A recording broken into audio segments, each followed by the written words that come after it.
এখন সুদের মধ্য দিয়ে নবীজি বলছেন সবচেয়ে নিম্ন পাপ হলো নিজের মায়ের সাথে জিনা করা। বলি নাউজুবিল্লাহ। আমরা অ্যাভেলেবেল কাজগুলো করছি, এই বোধোদয় আমাদের হচ্ছে না, কারণ কলব মরে গেছে। কলব কি হয়েছে ভাই? মরে গেছে। কলব জিন্দা করতে হবে। কলব জিন্দা করার জন্যই রমজান, কলব জিন্দা করার জন্যই কোরআন, এবং কলব জিন্দা করার জন্যই বেশি বেশি মুহাম্মদের ফিকির আর আল্লাহর জিকির বেশি বেশি করা। আল্লাহ পাক তৌফিক দান করুন।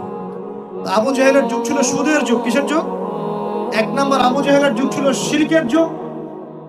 দুই, আবু জেহেলের যুগ ছিল সুদের যুগ। তিন, আবু জেহেলের যুগ ছিল মাদকের যুগ। কিসের যুগ? এখন নাই? কম না বেশি? সুবহানাল্লাহ।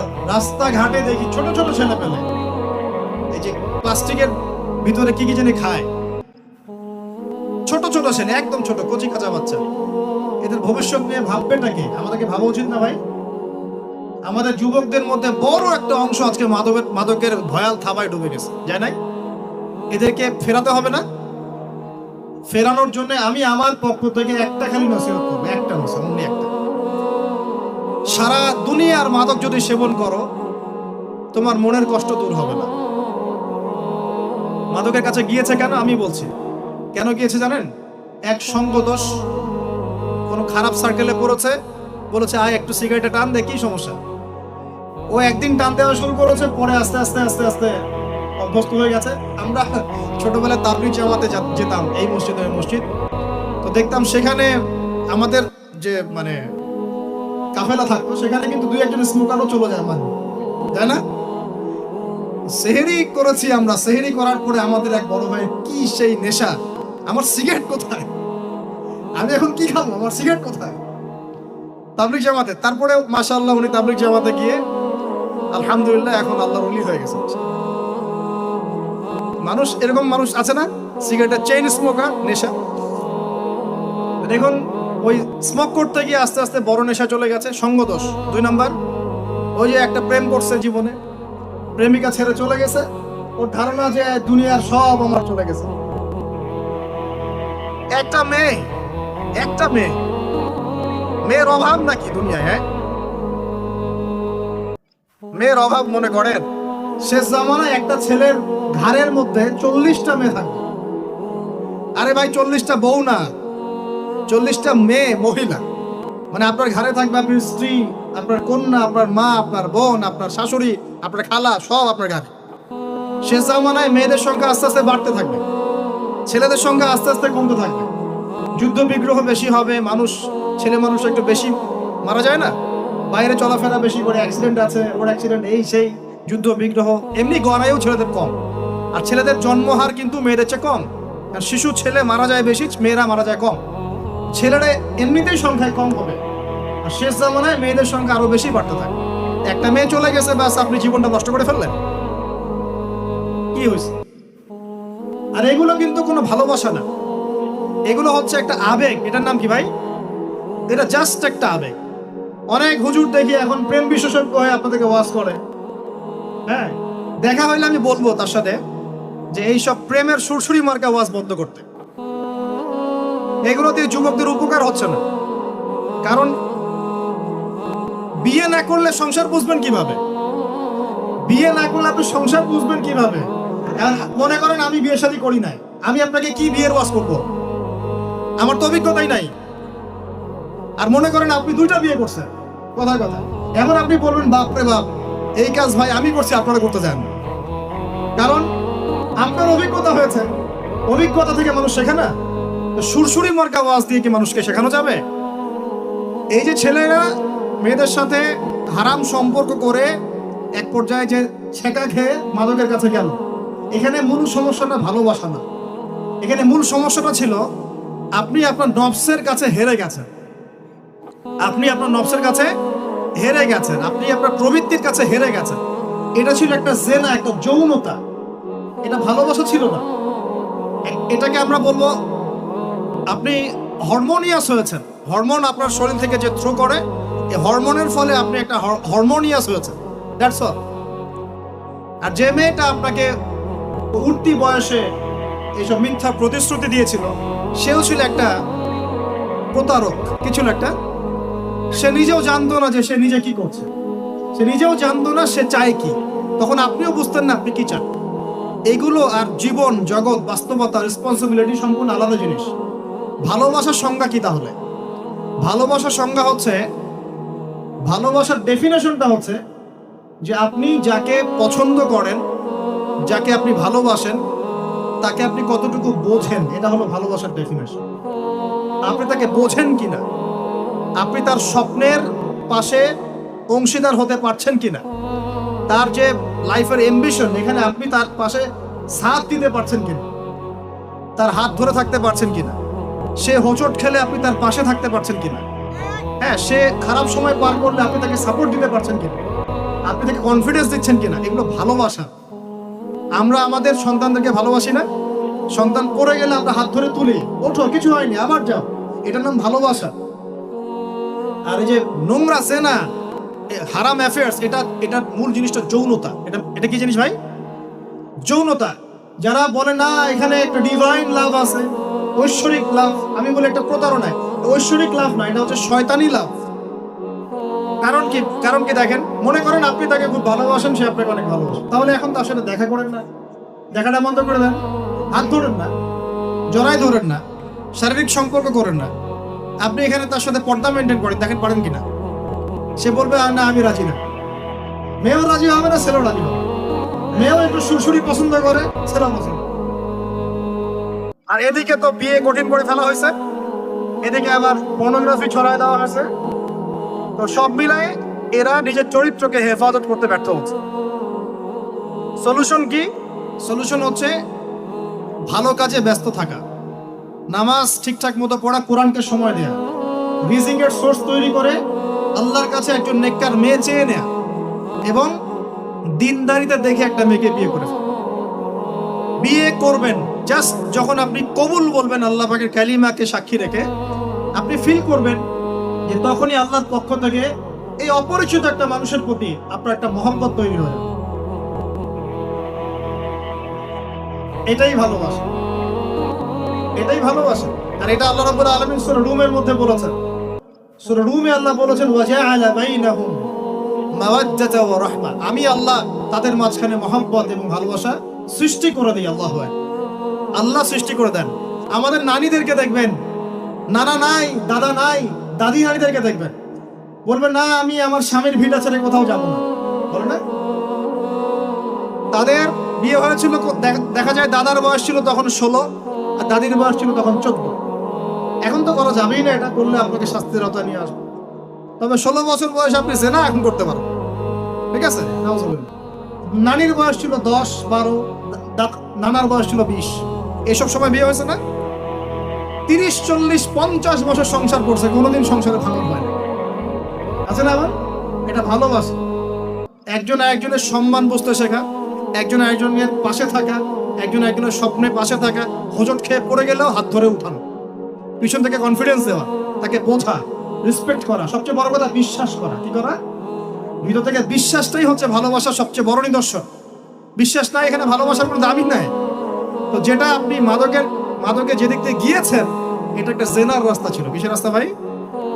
শয়তান আপনাকে নিয়ে গেম খেলেছে। এই যে হয় সঙ্গদোষ, না হলে মেয়ের কারণে, অথবা দেখা যায় এমনি স্টাইল করার কারণে। খাই সবাই, আমি একটু খাই, সমস্যা। কেউ কেউ একটু গুন্ডা মাস্তানি করতে পছন্দ করে, হকি স্টিক নিয়ে দৌড়াদৌড়ি করবে। ওই যে বলেছে একদিন 4-5 জন 10 জন মিলে একটা ছেলেকে মেরে ফেলে দিল, মনে করলো যে খুব বীর হয়ে গেছে। 4টা 5টা 10টা ছেলে মিলে একজনকে মারার নাম বীরত্ব? সাহস থাকলে একজন মারামারি করবো না, দেখেন একজন করতা, দেখতাম কার পাবো শক্তি। এখন তো মেয়েরাও মেয়েদেরকে মারা শুরু করছে। মাশাআল্লাহ, সবখানে উন্নতি অগ্রগতি আছে। এটা নারী উন্নয়ন। এটা কি নারী উন্নয়ন না? হ্যাঁ, মাশাআল্লাহ। এখন এই জন্যই বলি যে কি বলবো, যে শিক্ষা প্রতিষ্ঠানে আল্লাহর ওয়াস্তে এইসব বন্ধ করে। শিক্ষা প্রতিষ্ঠান যারা চালান, আল্লাহর ওয়াস্তে এখানে পরিবেশ নিশ্চিত করেন। পড়াশোনা একটা পরিবেশ দরকার হয়। শুধু টিচার ভালো হলে, সিলেবাস ভালো হলেই পড়াশোনা হয় না, একটা পরিবেশ লাগে, সুন্দর একটা পরিবেশ লাগে। মানে এই ধরনের প্রবলেম ফেস করে ছাত্রদেরকে হলে থাকতে হয়, সেখানে কি পড়াশোনা হবে? আল্লাহ পাক আমাদের সবাইকে বোঝার তৌফিক দান করুন। দেখুন, আবু জাহেলের যুগে মাদক ছিল, এই যুগে আছে কি নাই? আছে না? আমি যে নসিহতটা করতে যাচ্ছিলাম সেটা শোনেন। সেটা হলো, সারা দুনিয়ার সমস্ত কষ্ট, সারা দুনিয়ার যত কষ্ট, দুঃখ এবং যন্ত্রণা যা আপনি নিজের মনে করছেন যেগুলো আমার, মাদক আপনার এই কষ্ট দুঃখ যন্ত্রণা নেভাতে পারবে না। কি নেভাবে? আমি আপনাকে ভাই হিসেবে পরামর্শ দেই, জাস্ট দুটো কাজ করবেন, আপনার সমস্ত দুঃখ কষ্ট যন্ত্রণা শেষ, মুহূর্তেই শেষ। এক নাম্বার, সুন্দর করে ওযু করে মসজিদে গিয়ে আল্লাহকে সেজদা করেন, আপনার সমস্ত কষ্ট চলে যাবে। চলে যাবেই, আমি গ্যারান্টি দিচ্ছি 100%। 100% গ্যারান্টি, আপনার সমস্ত কষ্ট চলে যাবে ইনশাআল্লাহ। আমাদের নবী যখনই কষ্ট পেতেন নামাজে দাঁড়িয়ে যেতেন। তুমি কষ্ট পেলে ব্যঞ্জন ধরাও। যখনই নবী কষ্ট পেতেন, তার কষ্ট মনে হতো, খারাপ লাগতো, কোনো কিছু উদ্বিগ্ন চিন্তিত হতেন, তিনি ওযু করে নামাজে দাঁড়াতেন আল্লাহু আকবার বলে। আর তুমি গ্যাস লাইটার বের করেই বাস ঘড়িয়ে টান দেওয়া শুরু। অনেস্টলি বলেন দেখি, ওটা টানলে কি কষ্ট কমে? কষ্ট কমে না? পারে, আরো বাড়বে। যত আপনি জিয়ে রাখবেন তত বাড়বে। একটা মজার কথা বলে আমি আস্তে আস্তে শেষের দিকে যাবো, আলোচনা কিন্তু আরম্ভ হবে না, রমাদান দিয়ে শেষ করব। শোনেন, এক ব্যক্তি খুব বেশি কাঁদে, ওই ব্যক্তির সামনে গিয়ে একজন একটা কৌতুক বলছে, কৌতুকটা বলছে, সে ব্যক্তি বলছে আমি এই কৌতুক বহুদিন শুনছি, এই কৌতুক শুনে আমি অনেকদিন হাসছি, একই কৌতুক কতবার আমাকে শোনাম। তখন সেই ব্যক্তি বলছে, দ্বিতীয় ব্যক্তি, যে একটা কৌতুক শুনে যদি তুমি বারবার হাসতে না পারো, তাহলে একই দুঃখের কথা মনে করে বারবার কাঁদো কেন? কথা বুঝতে পারছেন না? ঘটনা তো গন কে শেষ, ওটা আমার জীবন থেকে ওভার। ওর সাথে আপনার অতীতের সাথে আপনার এখনকার কি সম্পর্ক? এখনকার আপনি নতুন মানুষ এবং সেটা গন কেস, শেষ। অতএব মাদক আপনাকে সুখ দিবে না। সেজদা, ওযু করে সেজদা মানে নামাজ, এবং দুই সবচেয়ে আমার সবচেয়ে ফেভারিট জিনিস, সেটা হলো আল কোরআন তেলাওয়াত। আল কোরআন অর্থ বোঝেন চাই নাই বোঝেন, আপনি তেলাওয়াত করতে থাকেন, মনের সব কষ্ট চলে যাবে ইনশাআল্লাহ। এমন একটা শান্তি ফিল করবেন, এই শান্তির কথা যদি ওই যে পশ্চিমারা জানতো না, তাহলে এখানেই বোম মারা শুরু করতে পারত। কথা বুঝতে পারছেন? আল্লাহ আমাদেরকে বোঝার তৌফিক দান করুন। এক নাম্বার সবক, আবু জাহেলের যুগে কি ছিল ভাই? শিরক। আবু জাহেলের যুগে 2 নাম্বার কি ছিল ভাই? সুদ। 3 নাম্বার কি ছিল ভাই? 4 নাম্বার ছিল মেয়েদের অবমাননা। এটা আমাদের এখানে নাই। এটা নিয়ে আজকে আর কথা বলতে পারতেছি না, রুচি নাই, সময় নাই। সমাজের রন্ধ্রে রন্ধ্রে এখন মেয়েদের উপর নির্যাতন না? ধর্ষণ, জেনা, ব্যভিচার, পরকীয়া বাড়ছে না? বেহায়াপনা বাড়ছে না? ওই যে ছেলেদের পোশাক পরে মেয়েরা ঘুরছে না? নোংরামি, ফাহেসা কাজ বাড়ছে না? এই কারণেই তো ভূমিকম্প আসবে। এই কারণে কি আসবে? ভূমিকম্প আসবে তো, আমি তো জানি আসবে ইনশাআল্লাহ। কবে আসবে সেটা জানি না, কিন্তু যে পাপগুলোর কারণে এগুলো আসে এটা দেখা যাচ্ছে। আল্লাহ আমাদেরকে হেফাজত করুন বলি আমিন। নারীর অবমাননা সমাজে রন্ধ্রে রন্ধ্রে এখন। বাস একটা কথা বলি, অনেক সময় দাড়ি টুপি নিয়েও আমরা মেয়েদেরকে ঠকাচ্ছি। দাড়ি টুপি নিয়েও মেয়েদের সম্পত্তির অধিকার দিচ্ছি না, বোনের অধিকার দিচ্ছি না, মায়ের অধিকার দিচ্ছি না, স্ত্রীর অধিকার দিচ্ছি না। এগুলোও চলবে না। অন্যায় অন্যায়, সব ক্ষেত্রেই অন্যায়। 5 নাম্বার, আবু জাহেলের যুগের মধ্যে ভাই গোত্রীয় হানাহানি, মারামারি, কাটাকাটি ছিল। আমাদের সমাজে নাই, বিশ্বের মধ্যে নাই, পলিটিক্যাল অঙ্গনে নাই, সমাজের মধ্যে নাই, ধর্মের মধ্যে নাই। এখন তো মসজিদও মারামারি করতেছে, তাই না? মাসআলা নিয়ে ঝগড়া করে আমি দেখেছি মসজিদেও মানুষ মার্ডার হয়েছে। মসজিদে আমরা ছোট ছিলাম, একসময় দেখেছি কোন একটা মাসলা নিয়ে ঝগড়া হয়েছে, 2 দল হকি স্টিক নিয়ে আসছে, মারামারি করছে। জিহাদ, এটা কি? আস্তাগফিরুল্লাহ। তো মসজিদেও, ধর্মতাত্ত্বিক ক্ষেত্রেও, অর্থনীতিতে, রাজনীতিতে, সমাজে, সব জায়গায় এখন গোত্রীয় হানাহানিটা আছে কিনা? এখন বলেন, আবু জাহেলের যুগের এই জাহেলিয়াত গুলো বর্তমান বিশ্বের মধ্যে আছে কিনা? এইরকম জাহেলি পরিবেশেই কোরআন নাজিল হয়েছে বলি আল্লাহু আকবার। তাহলে কেন এরকম পরিবেশে কোরআন নাজিল হলো? যাতে এই পরিবেশটা পরিবর্তন করা যায়, যাতে এই আবু জেহেলের এই জাহেলি পরিবেশটাকে দূর করে একটা আলোকিত সমাজ প্রতিষ্ঠা করা যায়। এজন্য কোরআন নাজিল হয়েছে বলি আল্লাহু আকবার। কোরআন শুধু তাবিজ করার জন্য নাজিল হয় নাই, পানি পড়া খাওয়ার জন্য নাজিল হয় নাই, 40 আর মিলাদ পড়ার জন্য নাজিল হয় নাই। ঘরের মধ্যে রেখে দিয়েছেন উপরে, মাসে বছরে একবারও খুলে বের করে দেখেন না। এই কারণে কোরআন নাযিল হয় না। আবু জাহেলের যুগ পরিবর্তন করার জন্য মুহাম্মদ সাল্লাল্লাহু আলাইহি ওয়াসাল্লাম চিন্তা করতেন কেমনে পরিবর্তন করব। হেরা গুহায় বসে তিনি চুপচাপ ভাবতেন। এই যে বলি আমরা হেরা গুহায় বসে তিনি ধ্যান করতেন, আসলে তিনি ধ্যান করতেন না। এখানে ধ্যান শব্দ না, শব্দ হচ্ছে মোরাকাবা। শব্দ কি?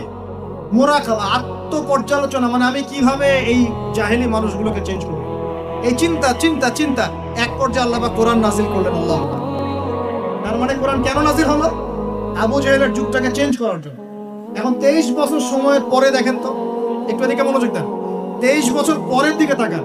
23 বছর পরে আবু জাহেলের যুগের মধ্যে কোনো শিরক আছে? কোনো সুদ আছে? মাদক আছে? মেয়েদের কোনো সম্মানহানি আছে? গোত্রীয় হানাহানি আছে? আবু জাহেল নিজেও আছে নাকি? ও তো নিজেও নাই। তার মানে পুরো সমাজটা পরিবর্তন হয় নাই। এইটার কারণেই কোরআন নাযিল হয়েছে, এই উদ্দেশ্যেই কোরআন নাযিল হয়েছে। কোন মাসে ভাই? রমজান। তাহলে এই রমজানের শিক্ষা কি? কোরআন পড়বো, কোরআন বুঝবো, কোরআন দিয়ে জীবন করবো, কোরআন দিয়ে সমাজ পরিবর্তন করবো। আলোচনার দরকার আছে আর? এই হলো মূল কথা। এখন কিভাবে করবো এটা আমি একটা পদ্ধতি বলে দিই। কিভাবে করবো? এক নাম্বার ভাই, প্রত্যেক মুসলমানকে কোরআন তেলাওয়াত করা শিখতে হবে। রাজি আছেন ইনশাআল্লাহ? আমার আলোচনা শুনছেন এমন একজন ব্যক্তি বাকি থাকবেন না বাংলাদেশের মাটিতে ইনশাআল্লাহ যিনি কোরআন তেলাওয়াত করতে পারেন। একজন ব্যক্তিও বাকি থাকবেন না যিনি কোরআন তেলাওয়াত করতে জানেন। আল্লাহ পাক আমাদের সমস্ত দিনী ভাই বোনদেরকে, আমাদের রাজনীতিবিদ, আমাদের প্রশাসনের কর্মকর্তা, আমাদের সমাজের নেতা, অর্থনৈতিক নেতা, আমাদের যুবক যুবতী, কিশোর কিশোরী, তরুণ তরুণী, সবাইকে আল্লাহ পাক কোরআন তেলাওয়াত করার তৌফিক দান। সবাই আমাদের ভাই না? এই পুরো দেশ আমাদের না? জাতি আমাদের না? আমরা কি কেউ কারো শত্রু? আমরা সবার জন্য দোয়া করবো ইনশাআল্লাহ। আল্লাহ পাক সবাইকে কোরআন তেলাওয়াত করার তৌফিক দান। সমাজ পরিবর্তন করতে চান, কোরআন তেলাওয়াত করতে পারেন না, এই ভণ্ডামি চলবে না। এই ভণ্ডামি চলবে না। আল্লাহর ওয়াস্তে আল্লাহকে সাক্ষী রেখে বলেন, এই রমজানে আমরা কোরআন তেলাওয়াত করা শিখবো ইনশাআল্লাহ। আর রমজান মাসে কোরআন নাযিল হয়েছে, এই মাসের হক আমি আদায় করবো ইনশাআল্লাহ। 2 নাম্বার, কোরআন অবশ্যই কিছু অংশ মুখস্থ করতে হবে। কিছু অংশ বলতে একটা সূরা, 5টা সূরা, 10টা সূরা, 1 পারা, 2 পারা, 3 পারা, পারলে পুরো কোরআন। নামাজ পড়তে কয়টা সূরা লাগে? 10টা সূরা হলে নামাজ পড়া যায় না? 5টা সূরা হলে নামাজ পড়া যায় না? আমরা সারা জীবনে যে বাংলা, ইংরেজি, অঙ্ক, গণিত, সমাজ বিজ্ঞান, ধর্ম পড়ে শেষ করলাম, হ্যাঁ? তো কোরআনের যদি একটা পারা মুখস্থ করতে না পারি, আমরা কোন মুখ আল্লাহর কাছে দেখাবো বলেন তো দেখি? আমাদের এই চেহারাটা নবীকে দেখাতে হবে না? দেখাতে হবে। কিন্তু হাউজে কাউসারে নবী দাঁড়িয়ে থাকবেন, আমরা কিন্তু সামনে যাব, এই মুখ নিয়ে যাব, ইয়া রাসূলুল্লাহ আমি কোনোদিন কোরআন পড়ি নাই, ইয়া রাসূলুল্লাহ আমার পেটে বোম মারলেও সূরা ফাতিহা বলতে পারি না। এই মুখ নিয়ে যাব? আমরা এই মুখ নিয়ে যাব না ইনশাআল্লাহ। আমরা এমন মুখ নিয়ে যাব, ইয়া রাসূলুল্লাহ আমি আমার সারা জীবন খাটিয়ে দিয়েছি কোরআনের দাওয়াতে, কোরআনের প্রতিষ্ঠায়, কোরআনের সংগ্রামে, কোরআন সমাজে বাস্তবায়নের জন্য ইনশাআল্লাহ। এই মুখ নিয়ে যাব ইনশাআল্লাহ। এবং কোরআন আমার কলিজার মধ্যে আছে, বইয়ের পৃষ্ঠার দরকারই নাই, কোরআন কলিজার মধ্যে থাকবে, হিফজ থাকবে ইনশাআল্লাহ। 1 পারা করে হিফজ করতে পারবো না ইনশাআল্লাহ ভাই? অল্প একটু টার্গেট দিলাম, সবাই মিনিমাম 1 পারা কোরআন তেলাওয়াত করব প্রত্যেক দিন ইনশাআল্লাহ। আর 1 পারা কোরআন হিফজ করবো ইনশাআল্লাহ এই রমজানে। রাজি আছি ইনশাআল্লাহ? 1 পারা বলতে 30তম পারা, আম্মা ইয়াতাসাআলুন, এখান থেকে নিয়ে মিনাল জিন্নাতি ওয়ান নাস, 37টা সূরা। কয়টা সূরা ভাই? ডেইলি একটা করে করলেই হয়ে যাবে ইনশাআল্লাহ। পারা যাবে ইনশাআল্লাহ। আল্লাহ পাক তৌফিক এনায়েত করুন বলি আমিন। মন থেকে দোয়া করি আল্লাহ পাক যুবক ভাইদেরকে কবুল করুন। শয়তান 3টা ধোঁকা দিবে। কয়টা? এটা দিবেই। আমি ওয়াজ করে যাই, বাসায় যান, তারপরে শুরু হবে, শয়তান চলে আসবে, ফুল যায় সিমসিমের মতো। শয়তান আসবে, এসে বলবে এক নাম্বার বলবে আমি তো অনেক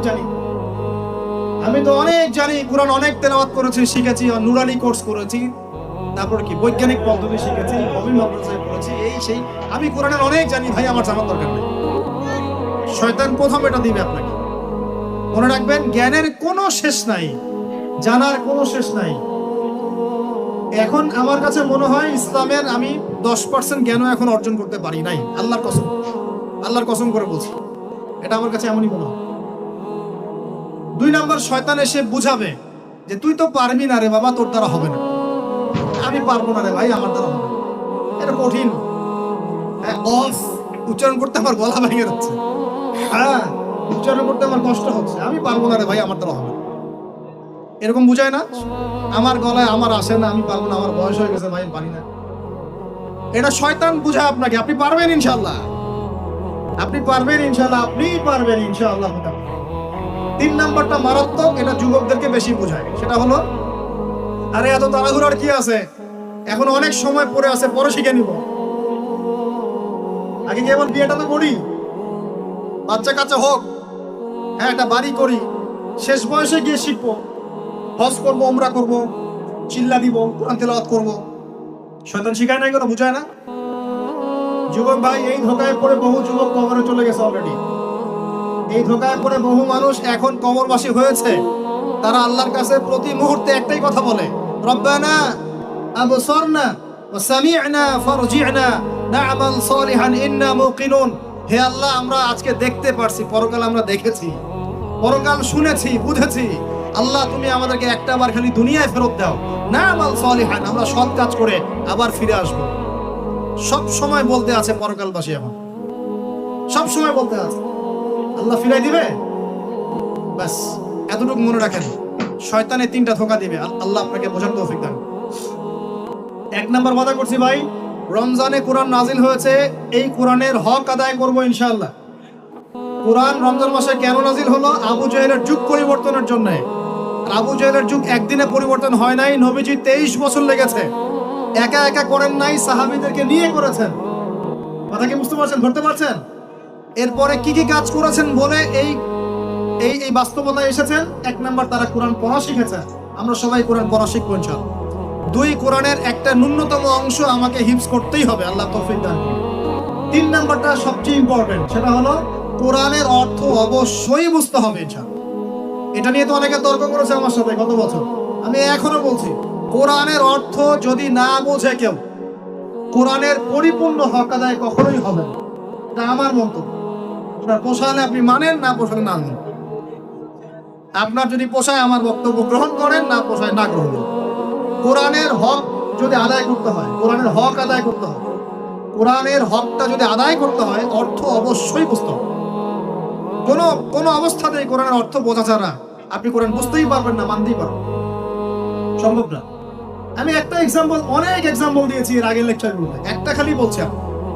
মনে করেন আমি আপনার সামনে একটা আয়াত তেলাওয়াত করলাম, বিসমিল্লাহির রহমানির রহিম, আলহাকুমুত তাকাসুর হাত্তা যুরতুমুল মাকাবির কাল্লা সাওফা তা'লামুনা সুম্মা কাল্লা সাওফা তা'লামুন কাল্লা লাউ তা'লামুনা ইলমাল ইয়াকিন লাতারাউন্নাল জাহিম সুম্মা লাতারাউন্নাহা আইনাল ইয়াকিন সুম্মা লাতুসআলুন্না ইয়াওমাইযিন আনিন নাঈম। আমাকে অর্থ বলেন, কি বুঝলেন এই সূরা থেকে? আপনি কি বুঝলেন? আব্দুল্লাহ ভাই কি বুঝলেন? আব্দুর রহমান ভাই কি বুঝলেন? আপনি বুঝছেন, তেলাওয়াতটা সুন্দর ছিল, হুজুর সুর দিয়ে বলে নাই, এমনি এমনি বলেছে। আর যদি সুর করে পড়তাম, সুরটা শুনে বলতেন সুরটা ভালো ছিল, আপনি এতটুকু হেদায়েত পেয়েছেন। কিন্তু যে ব্যক্তি, এখানে যারা মাদ্রাসার ছাত্র উলামা একরাম যারা আছেন, তারা এই আয়াতের গভীরে ঢুকে এর শিক্ষাটা নিতে পেরেছে। যখনই আমি তেলাওয়াত করেছি, আলহাকুমুত তাকাসুর হাত্তা যুরতুমুল মাকাবির, যে কোরআনের অর্থ জানে তার কলিজার মধ্যে একটা ধাক্কা লেগে যায়। জিজ্ঞেস করে দেখুন, আল্লাহ পাক বলেছেন, প্রাচুর্যের মোহ তোমাদেরকে মোহাচ্ছন্ন করে রেখেছে। দুনিয়ার এই প্রাচুর্যের মোহ, তোমরা এর মধ্যে ডুবে গেছো, মোহাচ্ছন্ন করে রেখেছে।